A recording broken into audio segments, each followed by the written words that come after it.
Hello दोस्त, आप देख रहे हैं क्लियर बीपीएससी चैनल और हम आपके साथ आज बात करने वाले हैं वन नेशन वन इलेक्शन के बारे में, एक देश एक चुनाव की व्यवस्था के बारे में। 67th बीपीएससी में इससे क्वेश्चन बनने वाला है, बन सकता है, बनने की संभावना बहुत ज़्यादा है, या नहीं तो 68वीं में इससे क्वेश्चन बनने की संभावना ज़्यादा रहेगी।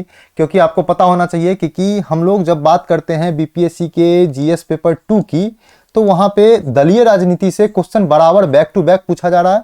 अगर पिछले 10 साल का एग्जाम को लें तो पिछले 10 साल में कम से कम 6 बार दलीय राजनीति पे क्वेश्चन पूछा जा रहा है। तो इसके हिसाब से आने वाले दिनों में एक देश एक चुनाव से प्रश्न बनना स्वाभाविक है। इससे एक बार ऑप्शनल में प्रश्न बनाया भी जा चुका है। तो इसलिए आज हम आपके लिए लाए हैं मेंस टॉपिक के रूप में एक देश एक चुनाव, वन नेशन वन इलेक्शन के रूप में। अगर आप नए आए हैं तो इस वीडियो को शेयर कर दीजिए और चैनल को सब्सक्राइब कर लीजिए, ताकि आपको बीपीएससी की तैयारी से संबंधित जो भी चीज़ लाया जाएगा उसका कंटेंट आपको स्टार्ट में ही मिल जाएगा। आप टेलीग्राम चैनल को ज्वाइन कर सकते हैं, जहां डेली करंट अफेयर के साथ साथ न्यूज़पेपर हिंदी और इंग्लिश में और एडिटोरियल हिंदी में दिया जाता है, जो आपके पीटी के साथ साथ मुख्य परीक्षा के भी पॉइंट ऑफ व्यू से बहुत ही इंपॉर्टेंट होने वाला है। फेसबुक इंस्टाग्राम पेज को लाइक और फॉलो कर सकते हैं। आपको पता होना चाहिए कि हम लोग बीपीएससी की तैयारी को मजबूती देने के लिए करंट अफेयर सीरीज स्टार्ट किए हुए हैं और उस करंट अफेयर के सीरीज का हम पीडीएफ लॉन्च किए हैं। तो आपको अगर किसी को पीडीएफ प्राप्त हो, पीडीएफ लेना हो, पीडीएफ की कॉपी चाहिए, तो आप हमसे संपर्क कर सकते हैं इस नंबर पे। और इस नंबर पे संपर्क करना आपको व्हाट्सएप पे और टेलीग्राम पे। व्हाट्सएप और टेलीग्राम पे आप इस पे मैसेज कर सकते हैं और इसका पीडीएफ प्राप्त कर सकते हैं। हम दावा करते हैं कि अगर आप हमारा करंट अफेयर सीरीज देखते हैं तो आपका 90 से लेकर के 95% करंट अफेयर का क्वेश्चन हमारे वीडियो से आया है। और इसका लाइव प्रूफ हम 2 बार दे चुके हैं, एक बीपीएससी के AAO एग्जाम में और एक बीपीएससी के 67th बीपीएससी के एग्जाम में। AAO के एग्जाम में जहां पे 26 क्वेश्चन आया था 30 क्वेश्चन करंट अफेयर में से, वहीं 67th बीपीएससी में 36 क्वेश्चन आया था आउट ऑफ 42 क्वेश्चन। तो आप लोग इसके लिए विश्वास कीजिए और देखिए।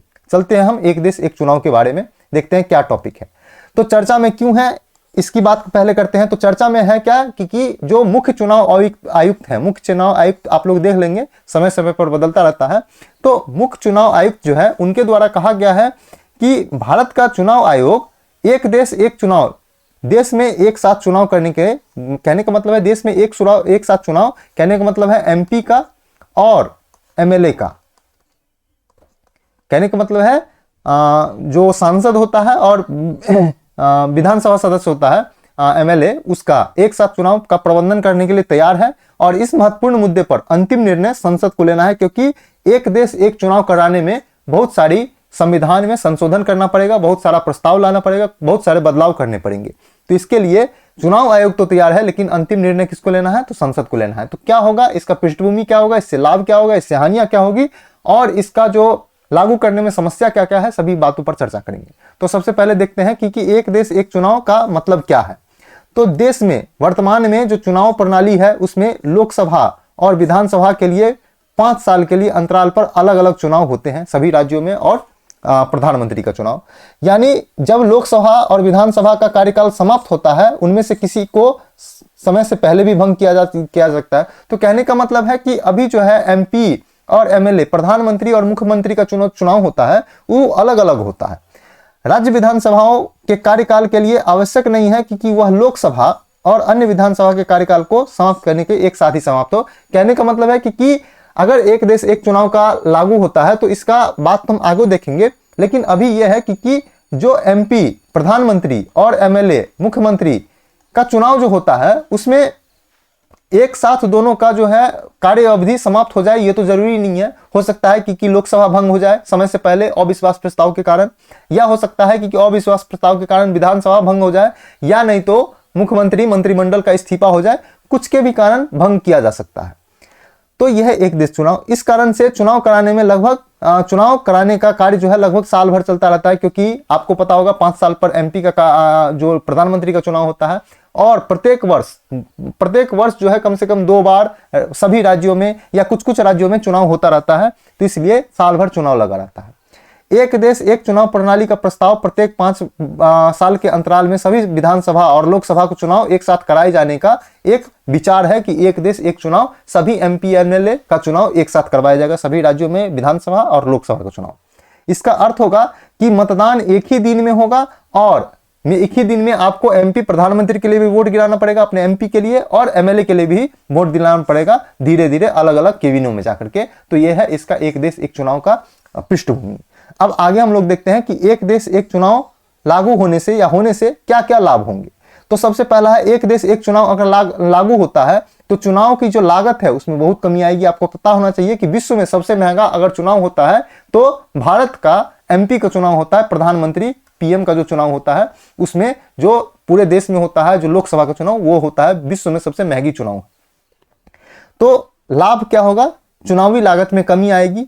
अलग अलग समय से होने वाले चुनाव से सरकार का समय भी समय ज्यादा लगता है तो समय बचेगा, श्रम बचेगा और वित्तीय लागत में भारी कमी आएगी। तो पहला पॉइंट ये हुआ। दूसरा है कि लोकसभा तथा विधानसभा का चुनाव एक साथ अगर करवाया जाए तो मतदान प्रतिशत में भी वृद्धि हो सकती है, क्योंकि जो भी बाहर रहते हैं, अपने होम ग्राउंड से बाहर रहते हैं, वो मतदान आकर के गिरा सकते हैं। ऐसे में होता है कि अगर अलग अलग चुनाव होता है तो लोकसभा का चुनाव देने एक बार जाए, या फिर राज्य विधानसभा का चुनाव देने एक बार जाए, या पंचायती चुनाव देने जाए, और या आपको जो है नगर पालिका नगर निगम का चुनाव देने जाए तो बार बार जाना पड़ता है। अगर एक देश एक चुनाव लागू रहेगा तो एक ही बार जाएगा और उससे एक ही बार मतदान करेगा, तो इससे मतदान की प्रतिशत बढ़ने की पूरी संभावना रहेगी। अगला पॉइंट है कि अलग अलग समय पर चुनाव होने के कारण लगभग साल भर कहीं ना कहीं सुरक्षा बलों की नियुक्ति रहती है। कहने का मतलब है कि देश की सुरक्षा को छोड़ करके चुनाव करवाने के लिए सुरक्षा बलों को कार्य में किया जाता है। इसलिए एक देश अगर एक साथ एक चुनाव हो जाए तो सुरक्षा बलों की नियुक्ति वहां पे नहीं करी पाई गई। एक साथ चुनाव भी हो जाने से सुरक्षा बलों को आंतरिक सुरक्षा के उद्देश्य से जो नियुक्ति की गई है उस पर बेहतर तरीके से तैनात किया जा सकता है और बेहतर कार्यान्वयन आंतरिक सुरक्षा को बेहतर किया जा सकता है। उसके बाद है कि बार बार होने वाले चुनाव देश भर में जाति का, धर्म का और सांप्रदायिकता का मुद्दा जो है बार बार उठता रहता है। अगर एक ही बार इसको चुनाव करवा दिया जाए तो जाति, धर्म और सांप्रदायिकता का मुद्दा जो है बार बार देश में चर्चा का विषय नहीं रहेगा। तो यह एक जो है सकारात्मक नकारात्मक पक्ष भी है जो चुनाव के साथ जो है शुरू होता है, इसे भी समाप्त करने में सहयोग मिलेगी।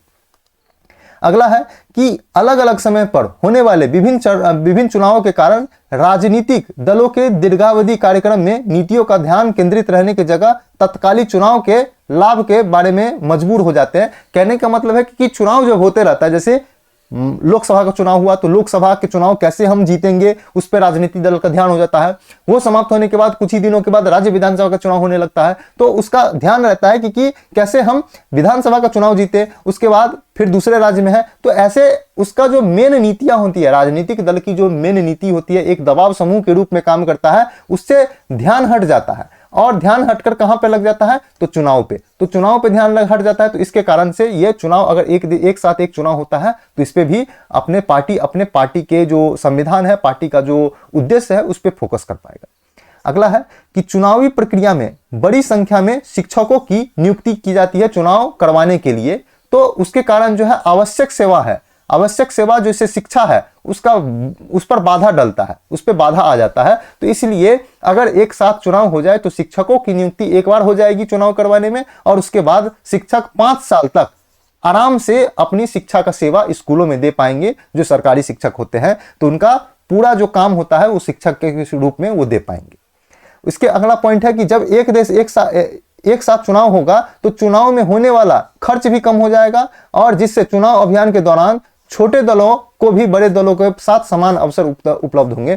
तो कहने का मतलब है कि मान लीजिए कि बीजेपी पार्टी या कांग्रेस पार्टी बड़ी पार्टी है तो लोकसभा में अलग खर्च करती है, विधानसभा की चुनाव में अलग अलग खर्च करती है, तो इसका खर्च का दायरा बहुत ज्यादा है। इसलिए जो छोटे छोटे पार्टी होते हैं, छोटे छोटे दल होते हैं, उसको चुनाव में खर्च करने की जो जितने भी पैसे रहते हैं वो कम होते हैं, इसलिए वो चुनाव में ज्यादा असरदार नहीं दिख पाते हैं। लेकिन अगर लोकसभा और विधानसभा का चुनाव एक साथ होता है तो सभी पार्टियां एक समान खर्चा करेगी और छोटे दलों को भी समान हो सकता है, तो समान अवसर प्राप्त होंगे छोटे दलों को। अगला है कि जब चुनाव होता है तो उस समय आदर्श आचार संहिता को लागू किया जाता है। आपको पता होना चाहिए जब आदर्श आचार संहिता चुनाव की घोषणा के साथ ही आदर्श आचार संहिता लागू हो जाता है, और चुनाव का जब तक रिजल्ट ना निकल जाए तब तक यह आदर्श आचार संहिता लागू रहता है। तो आदर्श आचार संहिता लागू जब हो जाता है तब नई योजना की घोषणा सरकारें नहीं कर सकती हैं। ठीक है, चुनाव आयोग की मंजूरी के बिना कोई भी नई नियुक्तियां नहीं हो सकती है, स्थानांतरण नहीं हो सकता है, पोस्टिंग नहीं की जा सकती है। इस कारण से सामान्य सरकार का जो है सामान्य कार्य में अवरोध उत्पन्न हो जाता है और नई घोषणा नहीं होने से जो जन कल्याण की भावना है, जन कल्याण के पक्ष में जो कोई योजना लानी होती है वो नहीं हो पाती है। इसलिए एक अवरोध के रूप में काम करता है चुनाव। अगर एक देश एक चुनाव हो जाता है तो एक ही बार आदर्श आचार संहिता लागू होगा और एक ही बार में समाप्त हो जाएगा। उसके बाद 5 वर्ष तक ये फ्री से काम हो जाएगा और सामान्य कार्य में अवरोध कोई नहीं उत्पन्न होगी। तो हम लोग देख रहे हैं कि क्या क्या लाभ हो सकते हैं। अगला पॉइंट देखते हैं कि एक साथ सभी चुनाव संपन्न होने से आदर्श आचार संहिता लागू होने की अवधि में भी कमी आ जाएगी, जिससे देश में सामान्य कार्य या आवश्यक कार्य जो होता है उसमें कोई बाधा नहीं आएगी। अब हम लोग देखेंगे कि एक देश एक चुनाव में होने वाले क्या क्या हानियां हैं, हानियां पर चर्चा करते हैं। तो एक साथ सभी चुनाव का जो विरोध करने वाले दलों है उसकी चिंता है कि संवैधानिक गड़बड़ियां हो सकती है एक देश एक चुनाव करवाने में और संघ विरोधी परिणाम आ सकता है। कहने का मतलब है कि संघ के पक्ष में परिणाम आ सकता है ज्यादातर और जो अन्य दलों हैं उसका विरोध परिणाम आ सकता है। यहां पे गलत लिखा गया है, संघ का नहीं, विपक्ष विरोधी परिणाम आ सकता है। तो कहने का मतलब है संघ में जिसकी सरकार है उसके पक्ष में परिणाम आ सकता है। इसलिए जो एक देश एक चुनाव करने वाली जो एक देश एक चुनाव का जो व्यवस्था लाने में बहुत सारी पार्टियां इसका विरोध करती है। दूसरा है कि विपक्षी दलों के अनुसार इस तरह के विचार विमर्श से भारतीय राजनीति व्यवस्था की संघीय प्रकृति पर भी प्रतिकूल प्रभाव पड़ेगा। तो राजनीति दल का इच्छा है, बहुत सारे राजनीति दल का, कि बार बार जब चुनाव होते हैं तो उससे क्या होता है कि क्षेत्रीय दलों को मजबूती मिलती है। अगर एक ही साथ चुनाव हो तो केंद्रीय दल या राष्ट्रीय पार्टी जो होती है उसकी जो पकड़ है, उसकी जो मजबूती है और ज्यादा बढ़ जाएगी और क्षेत्रीय दल कमजोर होगा, जिससे संघीय प्रकृति या राज्य के मुद्दे भी कमजोर हो सकते हैं, क्योंकि क्षेत्रीय दल राज्य से के मुद्दे से संबंधित होते हैं। अगला पॉइंट देखते हैं कि राष्ट्रीय चुनाव में राष्ट्रीय हितों के मुद्दे प्राथमिक होते हैं, जबकि राज्य के चुनाव में स्थानीय मुद्दे प्राथमिक होते हैं। तो इससे प्राथमिक, जब एक देश एक चुनाव होगा तो राज्य का मुद्दा जो है उसका मांग कहीं ना कहीं कमजोर पड़ेगा। मान के चलते हैं कि जैसे देश में अगर पूरा देश में चुनाव होता है एमपी का, तो वहां पे कहा जाता है कि आतंकवाद महत्वपूर्ण मुद्दा है, लेकिन अगर बिहार का चुनाव होता है तो उसमें कहा जाता है कि रोजगार मुद्दा होगा, रोजगार को मुद्दा बनाया जाएगा। ठीक है, विशेष राज्य की मांग का मुद्दा बनाया जाएगा। तो यह मुद्दा उभर कर आ सकता है, लेकिन एक साथ एक चुनाव होगा तो इसमें विशेष राज्य की मांग का मुद्दा हावी नहीं हो पाएगा और उसके कारण वोट नहीं हो पाएंगे। एक साथ चुनावों के कारण राष्ट्रीय मुद्दे राज्य के मुद्दे पर हावी हो सकते हैं। यह बहुत ही बड़ा सेटबैक है राज्यों को और क्षेत्रीय दलों के लिए एक साथ चुनाव करवाने के लिए। अगला देखते हैं कि नियमित चुनाव के कारण सरकार लोगों की इच्छा सुनने के लिए बाध्य होती है, क्योंकि समय समय पर सरकार लोगों के पास चुनाव का वोट मांगने के लिए जाती है। अगर एक साथ चुनाव हो जाए तो सरकार 5 साल के लिए फ्री हो जाएगी और उसके जवाबदेही के प्रति, जनता के प्रति जवाबदेही में कमी आ जाएगी। अगर मान लेते हैं कि बार बार चुनाव होता है, जैसे लोकसभा का चुनाव हो गया, उसके बाद 6 महीने साल भर के बाद बिहार का चुनाव हुआ, तो कहने का मतलब बिहार की जनता के पास जाके कहना होगा कि हम आपके लिए, आपके पक्ष में, आपके हित में काम कर रहे हैं, आपके प्रति जवाबदेह हैं। इसलिए जवाबदेहिता में भी कमी आ सकती है एक देश एक साथ चुनाव होने से। अगला है कि सरकार को वापस बुलाए जाने के डर से एक निश्चित कार्यकाल के प्रावधान निरंकुश प्रवृत्तियों को जन्म दे सकता है। कहने का मतलब है कि अगर एक देश एक चुनाव लागू हो जाता है तो सरकार बिना निरंकुश प्रवृत्ति के साथ 5 साल तक शासन करने के लिए बाध्य रहेगा। कहने का मतलब है कि उसको पता चल जाएगा कि ये कुछ भी हो जाए, हम 5 साल तो सरकार में रह ही सकते हैं, इसलिए वह निरंकुश प्रवृत्ति का और अपने मन का कुछ कर सकता है। जवाबदेही की कमी आ जाएगी जनता के प्रति।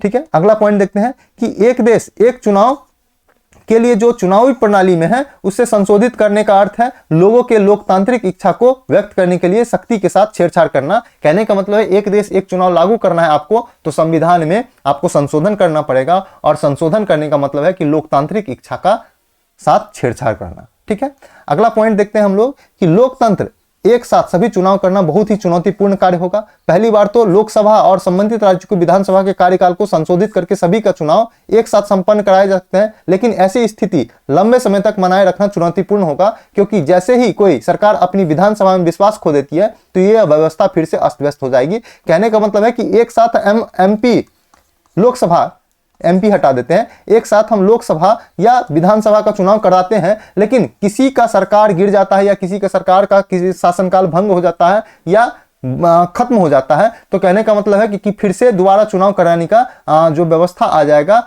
और इसे लागू करना बहुत चुनौतीपूर्ण हो जाएगा। इसमें कहा जाता है कि एक जो है कोऑपरेटिव के साथ साथ एक कोऑपरेटिव सरकार बनाना भी एक विकल्प हो सकता है, जैसे फ्रांस में है। फ्रांस में सिस्टम क्या है कि अगर मान लीजिए कि सरकार गिरता है तो उसमें विपक्ष को मौका दिया जाता है कि आप भी अपने बहुमत दल या नंबर है उसको अरेंज कीजिए, तब आप जो है सरकार गिरा सकते हैं या सरकार गिराने के बाद कर सकते हैं। नहीं तो जिसका सरकार है वो 5 साल तक चलता रहेगा, तो यह एक निरंकुश प्रवृत्ति को जन्म दे सकता है। अगला है कि वर्तमान व्यवस्था को इसलिए चुना गया है ताकि नियमित चुनाव कराकर लोकतंत्र का इच्छा कायम किया जा सके और लोग मतदान के अधिकार को माध्यम से अपनी इच्छाओं को समय समय पर अभिव्यक्त कर सके। इसलिए वर्तमान का व्यवस्था ज्यादा बेहतर नजर आता है, ज्यादा बेहतर है लोकतंत्र के लिए, ठीक है, भारतीय लोकतंत्र के लिए खासकर। तो आप लोग देख रहे थे इसकी हानि। अब हम लोग देखते हैं कि एक देश एक चुनाव कार्यक्रम लागू करने में समस्या क्या क्या है। तो जो लाभ था उसी का अपोजिट कर दे तो वह समस्या बन जाएगा। तो आप लोग इसके लिए देख रहे हैं। आप लोग को अगर इस चीज का पीडीएफ चाहिए या आपको करंट अफेयर सीरीज का पीडीएफ चाहिए तो आप हमारे नंबर पे संपर्क कर सकते हैं। आप नंबर पे संपर्क करके टेलीग्राम या व्हाट्सएप पे संपर्क कीजिए 8757463383। इस पे संपर्क करके आप पीडीएफ प्राप्त कर सकते हैं और आपके करंट अफेयर की मजबूती दे सकते हैं, क्योंकि हमारा करंट अफेयर सीरीज पढ़ने से आपको पढ़ने के बाद आपको कहीं से भी करंट अफेयर पढ़ने की जरूरत नहीं होगी, क्योंकि इसका जो है हम प्रूफ AA के एग्जाम में और बीपीएससी के 67th के एग्जाम में प्रूफ के साथ दिए हुए हैं। नहीं देखे हैं तो आप जाकर के प्रूफ वाला वीडियो देख सकते हैं। अब हम देखते हैं कि लागू करने में समस्या क्या क्या होगी। तो देखते हैं कि अलग अलग चुनावों के संचालन में बड़े पैमाने पर खर्च किया जाएगा। तो कहने का मतलब एक साथ एक चुनाव भी होगा तो उसमें भी बड़े पैमाने पर खर्च किया जाएगा, ये एक समस्या है। दूसरा समस्या है कि चुनाव के समय आदर्श आचार संहिता लागू होने से परिणाम स्वरूप होने वाला नीतिगत पक्षपात। कहने का मतलब है कि लोकसभा का चुनाव होता है या राज्यसभा या विधानसभा का चुनाव होता है तो उसमें छोटे छोटे जगहों पर, जैसे एक राज्य में या छोटे छोटे जगहों पर आदर्श आचार संहिता लागू होता है, लेकिन वन नेशन वन इलेक्शन अगर लागू होता है, एक देश एक चुनाव लागू होता है, तो पूरे देश में एक साथ आदर्श आचार संहिता लागू हो जाएगा, जो आवश्यक वस्तु की जो आपूर्ति होती है उसमें बाधित करेगा।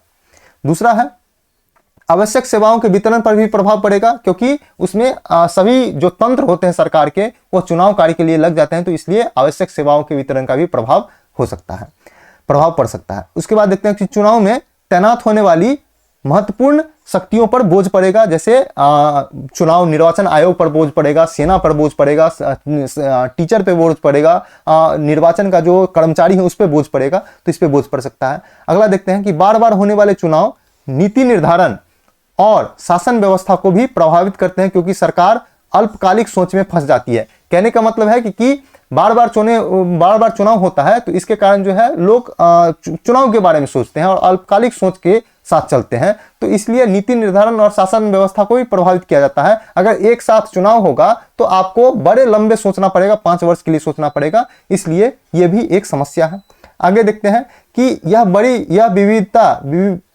विधिवत चुनी गई सरकारों को अस्थिर करता है, सरकारी कोष पर भारी बोझ डालता है। कहने का मतलब है कि मान लीजिए कि एक साथ लोकसभा चुनाव हो जाएगा, तो 2024 में मान लेते हैं कि एक साथ वन नेशन वन इलेक्शन करवाया जाए, तो हो सकता है कि किसी विधानसभा का कार्यकाल 2026 तक हो या 27 तक हो। तो कहने का मतलब उसे समय से पहले भंग करना 2024 में एक समस्या पैदा कर सकती है। अगला है कि यह राजनीतिक दल विशेषकर छोटे दलों को भी दबाव डालता है, क्योंकि चुनाव लगातार महंगे होते जा रहे हैं और एक देश एक चुनाव होगा तो केंद्रीय या राष्ट्रीय दल इस पे हावी हो जाएंगे। अगला है कि इससे चुनाव आयोग की प्रबंधन लागत में भी बढ़ोतरी हो जाएगी। जो हम लोग देखे थे लाभ है, उसी के अपोजिट में इसकी समस्या भी है। अगला देखते हैं कि आदर्श आचार संहिता जो चुनावी तारीख घोषणा के साथ लागू हो जाती है, नई योजना की घोषणा करने, चुनाव आयोग की मंजूरी के बिना कोई भी नियुक्ति, स्थानांतरण और पोस्टिंग करने से रोकती है और इसमें अवरोध उत्पन्न करती है। तो कहने का मतलब है कि अगर एक देश एक चुनाव लागू हो जाए तो पूरे देश में आदर्श आचार संहिता लागू हो जाएगा और पूरे देश में भी कोई योजना की घोषणा नहीं हो सकती है, चुनाव आयोग की मंजूरी के बिना नियुक्ति नहीं की जा सकती है पूरे देश में, स्थानांतरण नहीं की जा सकती है, पोस्टिंग नहीं की जा सकती है और एक साथ चुनाव कराने का प्रक्रिया जो है, समय जो है लंबा होगा और इतने लंबे समय में योजना, नियुक्ति, स्थानांतरण, पोस्टिंग करने में जो समस्या आएगी उससे कहीं ना कहीं देश के शासन व्यवस्था पर प्रभाव पड़ेगा। अगला है कि कुछ महत्वपूर्ण अनुच्छेद जिन्हें एक देश एक चुनाव कराने के कार्यक्रम में संशोधित करने की आवश्यकता होगी, जैसे अनुच्छेद 83 संसद के दोनों सदनों से अवधि से संबंधित है, दोनों संसद के लोकसभा और राज्यसभा के अवधि को जो है 5 साल फिक्स करना पड़ेगा लोकसभा को, ठीक है।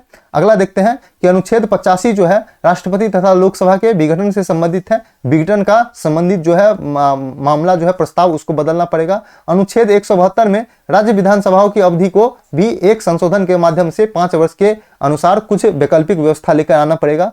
एक अनुच्छेद 174 में राज्य विधानसभाओं को विघटन से संबंधित है, विघटन का भी विकल्प खोजना पड़ेगा, इसलिए भी इसमें भी संशोधन है। अनुच्छेद 356 का प्रयोग जिसमें राष्ट्रपति शासन लगाया जाता है राज्यों में, उसका भी संशोधन करना पड़ेगा क्योंकि सरकार को आप 5 वर्ष से पहले गिरा नहीं सकते हैं क्योंकि ये 1 नेशन 1 इलेक्शन का व्यवस्था है, तो इसमें भी संशोधन करने की आवश्यकता होगी। इतने संशोधन भी करना पड़ेगा अगर एक देश एक चुनाव लागू करना है तो। आगे देखते हैं कि जनप्रतिनिधित्व अधिनियम 1951 में संसद और विधानसभा के कार्यकाल की स्थिरता के प्रावधान को भी संशोधित करना पड़ेगा अगर एक देश एक चुनाव लागू करना है तो। जनप्रतिनिधित्व अधिनियम 1951 की धारा 2 में एक साथ चुनाव कराने की परिभाषा को भी शामिल करना पड़ेगा, तो 1951 के जनप्रतिनिधित्व अधिनियम है उसमें भी बदलाव करना पड़ेगा। और हम लोग लास्ट में देखेंगे लागू करने की समस्या में कि एक साथ चुनाव करने के लिए आवश्यक प्रक्रिया सुविधाजनक बनाने के लिए चुनाव आयोग की शक्तियों तथा कार्यों को भी पुनर्गठन करना पड़ेगा। चुनाव आयोग की शक्तियां बढ़ानी पड़ेगी, उसका कार्य बढ़ाना पड़ेगा, उसका जो कर्मचारी है उसको बढ़ाना पड़ेगा, उसका वित्तीय फंड जो है बढ़ाना पड़ेगा, तो सभी चीज बढ़ानी पड़ेगी ताकि वो अपने रूप में सशक्त हो पाए, चुनाव कराने में सक्षम हो पाए। अब हम लोग देखते हैं कि एक देश एक चुनाव करवाने की जो भारत में ऐतिहासिक पृष्ठभूमि है कब कब है, इससे पहले भी एक देश एक चुनाव हुआ है या नहीं हुआ है, तो इस पे भी बात करेंगे। इससे बात करने से पहले आप करंट अफेयर का पीडीएफ पाना चाहते हैं तो आप हमारे नंबर पे संपर्क कर सकते हैं, नंबर आपको इस वीडियो के अंतिम में दिया जाएगा, आप टेलीग्राम व्हाट्सएप पे संपर्क कर सकते हैं। तो हम लोग एक देश एक चुनाव का ऐतिहासिक पृष्ठभूमि की देखते हैं कि भारत में क्या क्या है। भारत में विधानसभा और लोकसभा एक साथ चुनाव कराना कोई नया विचार नहीं है, इससे पहले भी विधानसभा और लोकसभा का चुनाव एक साथ हो चुका है। भारत में इससे पहले 1952 का चुनाव, 1957 का चुनाव, 1962 और 1967। कहने का मतलब है आजादी के बाद से 4 बार, कहने का मतलब 20 वर्षों तक लोकसभा और विधानसभा का चुनाव एक साथ आयोजित किया जाता था, क्योंकि आपको पता होना चाहिए कि सबसे पहला चुनाव 1952 में हुआ तो केंद्र में भी कांग्रेस का सरकार बना और अधिकतम राज्यों में भी कांग्रेस का सरकार बन गया। उसी तरह 57 में किसी भी राज्य का भंग नहीं हुआ सरकार, 1957 में फिर से चुनाव हुआ, 62 में फिर से चुनाव हुआ और 67 में फिर से चुनाव हुआ। लेकिन 1969 से सरकारें, राज्य की सरकारें भंग होनी शुरू हो गई और चुनाव की अवधि, राज्य के चुनाव की अवधि जो 5 साल थी वो चेंज होते गया और अभी पूरे 5 साल चुनाव लगा रहता है सभी किसी न किसी राज्यों में। तो इसलिए ऐतिहासिक पृष्ठभूमि यह दिखाता है कि भारत में 4 बार एक साथ लोकसभा और विधानसभा का चुनाव संपन्न हो चुका है। अगला देखते हैं कि आगे है कि 1968-69 के बीच कुछ विधानसभाओं को समय से पहले विघटन के कारण इस प्रणाली को बंद कर दिया गया, तो आपको पता है अभी बताए हैं। इसके बाद भारतीय चुनाव प्रणाली में केंद्र और राज्यों के लिए अलग अलग चुनाव आयोजित होने लगे, ठीक है। चुनाव आयोग की वार्षिक रिपोर्ट 1983 में भी एक साथ चुनाव कराने का विचार प्रस्तुत किया गया था। चुनाव आयोग ने कहा था कि एक देश एक चुनाव कराने का प्रस्ताव लागू किया जाए, ऐसा चुनाव आयोग 1983 में ही कह चुका है। आगे देखते हैं कि वर्ष 1999 में विधि आयोग लॉ कमीशन ने अपनी 170वीं रिपोर्ट में लोकसभा और विधानसभाओं को चुनाव एक साथ कराने में समर्थन दिया। विधि आयोग आपको पता होगा कि देश में शासन व्यवस्था के लागू करने में जो भी सुधार हो या जो भी महत्वपूर्ण संशोधन हो या किसी कानून को समाप्त करना हो या किसी नए कानून को लाना हो, उसके लिए यह अपना सुझाव देती है या प्रस्ताव देती है। अगला देखते हैं कि 2018 में विधि आयोग ने एक साथ चुनाव को कार्यान्वयन का समर्थन करते हुए एक मसौदा रिपोर्ट जारी किया गया था जिसमें एक देश एक चुनाव के लिए चुनावी कानूनों के बदलाव की सिफारिश की थी विधि आयोग के द्वारा। 170वीं रिपोर्ट 1999 में भी सिफारिश कर चुका है विधि आयोग ने, और 2018 में भी एक देश में एक चुनाव कराने का भी व्यवस्था रिपोर्ट कार्यान्वयन करने का रिपोर्ट जारी किया था विधि आयोग के द्वारा। आगे देखते हैं कि इसके साथ चुनाव कराने के संबंधित कानूनी और संवैधानिक संविधानों की जांच की गई थी विधि आयोग के द्वारा। विधि आयोग ने सुझाव दिया कि एक साथ चुनाव केवल संविधान में उपयुक्त संशोधन करने के बाद ही संपन्न की जा सकते हैं। कहने का मतलब है विधि आयोग के अनुसार अगर आपको एक देश एक चुनाव करवाना है तो आपको संविधान में संशोधन करना पड़ेगा, तथा कम से कम 50% राज्यों में इसकी संविधानों की पुष्टि करनी पड़ेगी। कहने का मतलब है कि अगर आपको एक देश एक चुनाव करवाना है तो आप लोकसभा में पास करवाइए,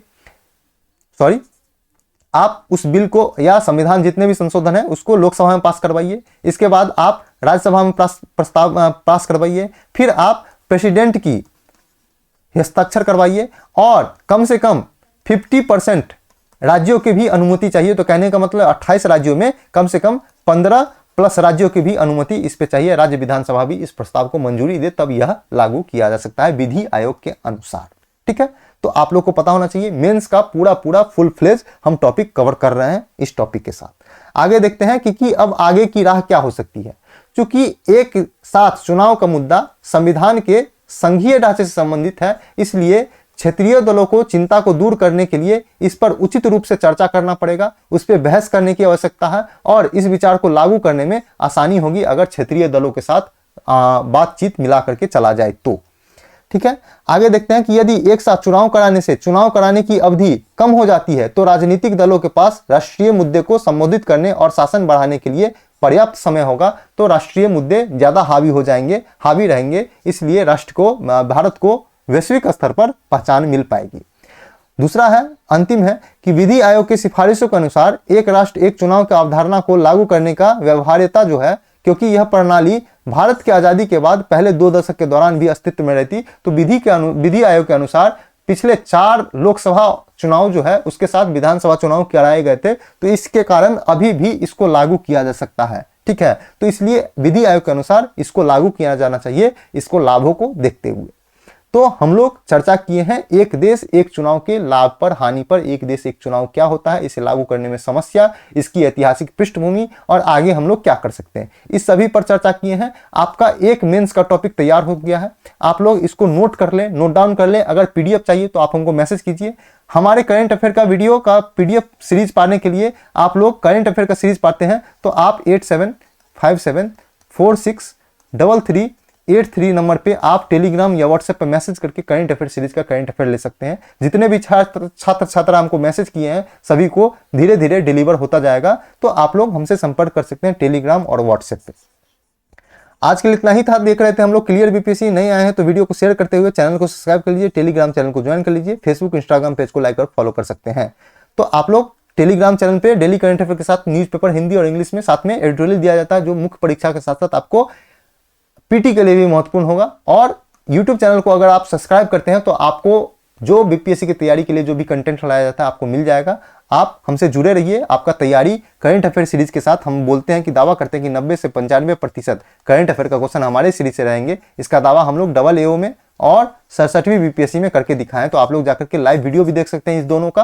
तो आज के लिए इतना ही था। पढ़ते रहिए, रिवीजन करते रहिए, मेंस टॉपिक लिखते रहिए। अभी आप लोग 90 दिनों के बाद आपका एग्जाम है, 12 फरवरी को, आपको पता होना चाहिए 12 फेब को एग्जाम है। तो आप लोग 90 दिनों में से कम 40 से 50 दिनों तक मेंस की तैयारी कर सकते हैं। वो लोग जिन्होंने पीटी की तैयारी कर रखी है, जिन्होंने आज तक कभी पढ़ी नहीं है, उनको 90 का 90 दिन पीटी पढ़ना पड़ेगा। तो आप लोग लग जाइए, भिड़ जाइए। हम लोग बता चुके हैं 14 तारीख को 67वीं का रिजल्ट आने वाला है। तो आप लोग जिसका 67वीं का जो आप लोग हमारा कटअप नहीं देखे हैं तो कटअप जाके पहले देखिए। अगर उस रेंज में आ रहे हैं तो आप लोग मेंस का तैयारी में लग जाइए, क्योंकि मेंस का समय सिर्फ 1 महीना मिलेगा 67वीं बीपीएससी के रिजल्ट के बाद। तो आज के लिए इतना ही। पढ़ते रहिए, रिविजन करते रहिए। Thank you so much.